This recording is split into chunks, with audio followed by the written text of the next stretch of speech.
Piece গাজর খেয়ে ফেললাম, এখন একটু প্যারা খাবো। আমার কাছে না প্যারা মাখা খুবই ভালো লাগে। যে কাসুন্দি আছে না, কাসুন্দি যদি মানে ঝাল ঝাল দিয়ে শুকনো মরিচ দিয়ে যদি মাখায় না, খুবই ভালো লাগে।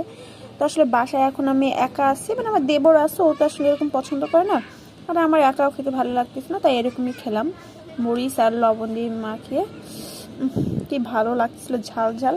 বিসমিল্লাহ।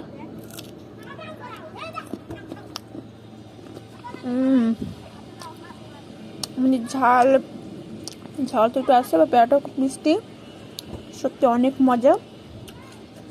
আমি না খুব ঝাল খেতে পছন্দ করি। আমি না আমার সেজন্য ঝাল আমার থেকেও বেশি পছন্দ করে। আমি যখন শ্বশুরবাড়ি যে আমার ঝাল খাওয়া দেখলে তারা বলে যে এত কীভাবে ঝাল খায়। আমি যে পরিমাণে ঝাল খাই সেটা যদি আমি তাদের জন্য রান্না করতাম ওই ঝাল দিয়ে, তারা পাগল হয়ে যাবে।